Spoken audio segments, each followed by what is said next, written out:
Now it's time to listen to our most respected guest of honor, Dr. Lucy Guest. She's from UK. She's well versed. I would like to share about her that she's well versed with the poetics of Sanskrit. She did her PhD from Sampurnanand Sanskrit University, and she's founder of Kashi Yoga Festival.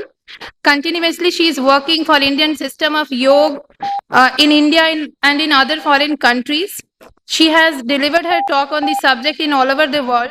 She is actively engaged in organizing academic events, and she is very kind to accept our invitation on such a short notice.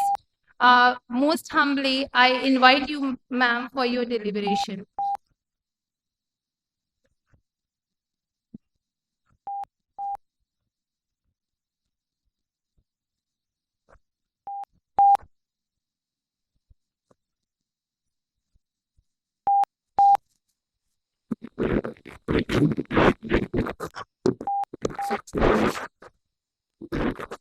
Guru Brahma, Guru Vishnu, Guru Devo Maheshwara, Guru Sakshat Param Brahma, Tasmai Shri Gurave Namaha.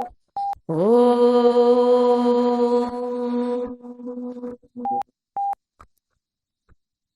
Respected Gurugan on the dais, eminent intellectuals, global intellectuals, and my brothers and sisters, my dear souls. I thank DAV Degree College for inviting me today. There's no such thing as short notice or long notice. Everything has its time.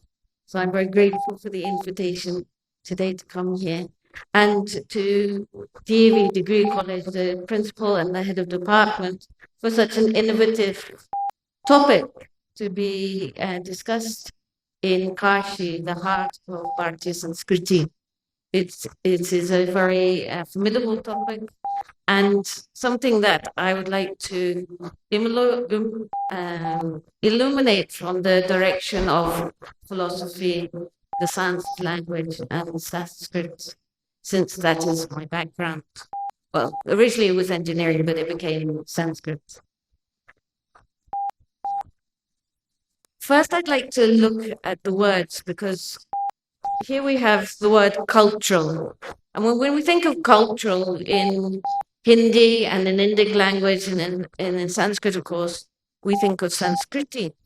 But it's really important to understand the different expressions and meanings within different languages. When we look at the word cultural, its root is coming from cult. Cult is expressing a small part of society that is different from the bulk of society. But Sanskriti, as our eminent member secretary, Dr. Dhananjay Singh, said that Sanskar becomes Sanskriti. The Vyutpati is some and Kri. So Sanskar, a collective of Sanskara makes Sanskriti. Whereas culture is coming from what is not normal to extend the meaning to that is normal. But Sanskriti is expressing what is our natural inherent behaviors and ultimate meaning perfectly done as an aim of perfection is our Sanskriti. So it shines a completely different light when we put these topics and express through the English language. As we were told, when you were discussing NMP, how a lot of the concepts and philosophy cannot be expressed from the Western language into not philosophy, the concepts can't be expressed in the Hindi languages or the Indic languages.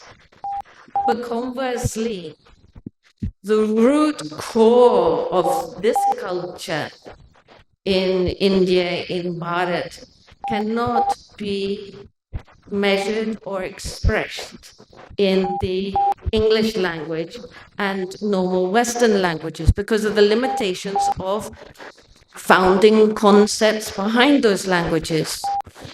If we look at why language, media, and literature is having an effect in culture. It's very simply expressed from philosophy. When we say, Jese an wese man, as you eat, so you will think. This has a very deep meaning because our food, is not just what we put in our mouth, but it's what we see, it's what we hear, it's what we speak, it's what we think, and of course, what we taste. So these are the foundations of culture, and they all have an effect on us. Each aspect has a vibration that changes us, it adds to our individual and collective experiences. So when we understand that that is having an effect on us, it takes me immediately to the Latin words of educare and educare. Education. Education has two meanings. One, to put in, which is what Western education is doing, and the other, to bring out, which is the foundation of the Gurukul education. So that putting in that education is happening through the media, through language, and through literature on a constant basis. So going to language, because my I've done from high school up to PhD in Varanasi in Sanskrit grammar, Prachin Vyakaranam. So I was really, really happy when Professor Dhananjay Singh referred to Panini ji, to Bhartrihari ji, because these are very dear to my heart, these great rishis from previous times, who have given us eternal and ever new knowledge that's always relevant in every time. So when we look at language, and especially when we look at Sanskrit, every word has a specific vibration. It has a specific form when you look at it. And we're very blessed to be largely working in Devanagari when we talk about local languages, which is a totally phonetic lipi as opposed to English. And with that, you have an eternal connection between the meaning and the word. And as Bhartrihari starts, that Shabda Brahma. Shabda Brahma. And what is Brahma? Satyam Jnanam Anantam Brahma. This is the very foundation of the Sanskriti, of this culture. But when I say this culture, and I'm talking about Bharatiya Sanskriti, I'm talking of a universal culture. Why? Because the meaning of Bharat is Bhayam Rati iti Bharatam. Prakashena yukta iti Bharatam. That which is joined by light. Light meaning knowledge. So this Sanskriti, and you may be wondering, this is like an English department conference keep talking about Sanskrit. I was actually asked to come and bring the Sanskrit side and bring mantra and shlokas to you and express the meanings.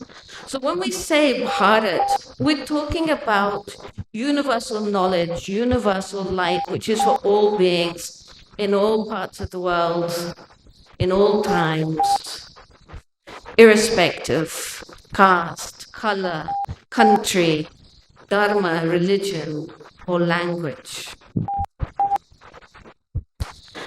And within that concept, we have a very beautiful line that all of you realizes, expresses how we live, and how we understand the universe.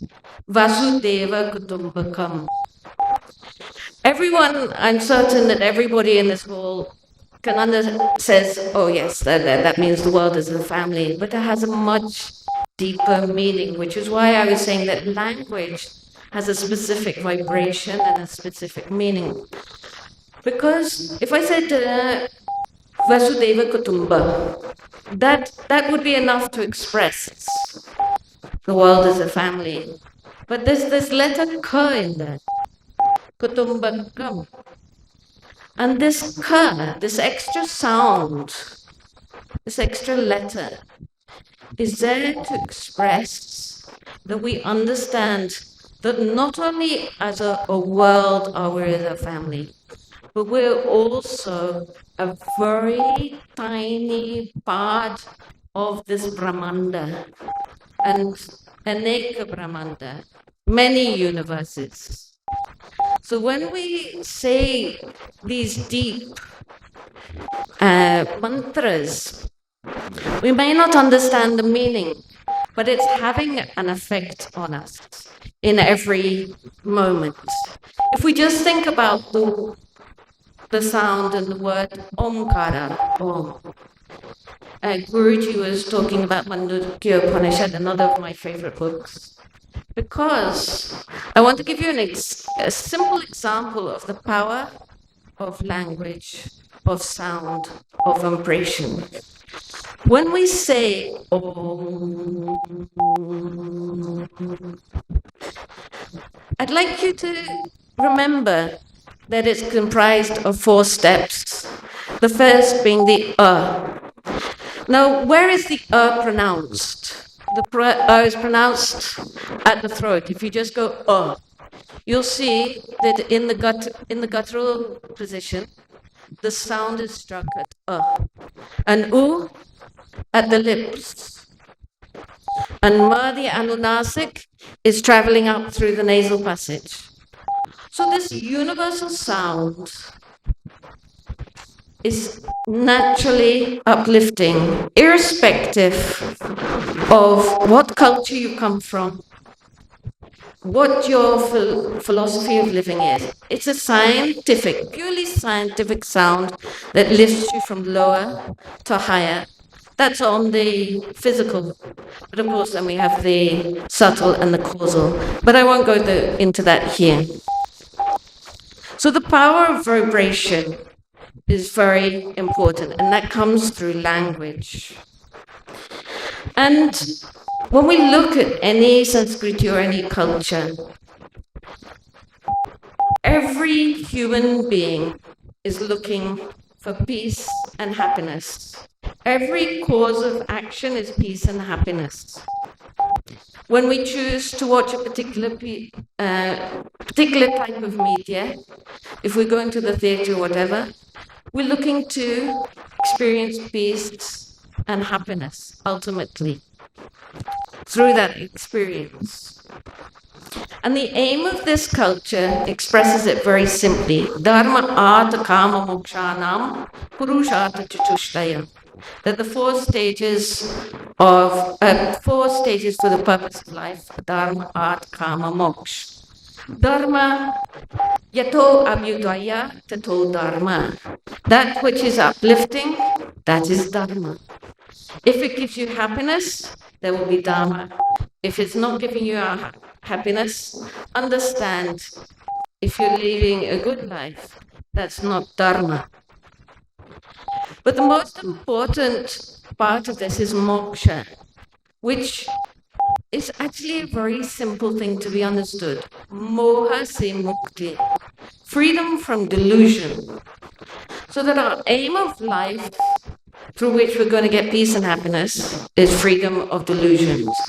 And we have our means of experiencing this and bringing this into our lives is language, literature, media, and also our thinking. So I can't remember exactly who mentioned it, but one of you mentioned what I'm going to describe next, Guruji actually. So the key here to attain that in our culture is through starting with Sattva Buddhi. By nature, our buddhi is Sat. We can't, in the same way we can't separate cold from water and heat from fire, we can't separate Sat from Buddhi. There's a very interesting aspect of Satbuddhi that you may have not fully understood. That is why that even when someone's wrong, they will never accept that they're wrong, because by nature Buddhi is Sat. What is the issue that leads people to perceive in different ways, to translate in different ways, and to interpret in different ways? And that is coming through our individuality. So the Sat Buddhi is like a colorless crystal. And our individuality is the sum of all of our vibrations. Understand that maybe someone's vibrations are like red, and another person's vibrations are like blue. And if we look at these yellow flowers on the stage, the person who's like red has their colorless crystal ultimately, but they have red lenses, red lensed glasses. So when they see the yellow flower, they're seeing a combination of red and yellow, and they will be convinced that they are looking at orange flowers. But the person with the blue lenses, when they look at the yellow, understands that they're looking at green flowers. And because the nature of Buddhi is that there's nothing you can say or do to convince them without changing their vibration that the flower is either orange or green. But the person who is able to see and perceive clearly, they see the yellow, they also see why the person sees red, and they also see why the person sees blue. This is, why media has a great responsibility to present authentically, and we have to be very careful how we use our language, because we're expressing particular vibrations. And on that, I will finish with one mantra from the Vedas, which I think expresses the Sanskriti, and it explains our aim of life. It says, Ashta Chakra, Navdvara, Devanam, Pur Ayodhya. Meaning that this body consists of 8 gates, the chakras. Sorry, 8 chakras, 9 gates, 2 eyes, 2 ears, 2 nostrils, mouth, and 2 lower organs, through which we receive everything. And is called the dwelling place of the Devatas. Devatas being those that give, not the takers, those that give. And the name of this body, this city within which we live, is called Ayodhya. Nayodhya, Ayodhya. The place where there is no battle. That is Ayodhya. And that is our real state. And when we seek to experience our culture through language, media, and literature, this is what we're ultimately seeking our real selves, Ayodhya. With that, I'll say Hari Om Tat Sat, and thank you for having me. Pranam.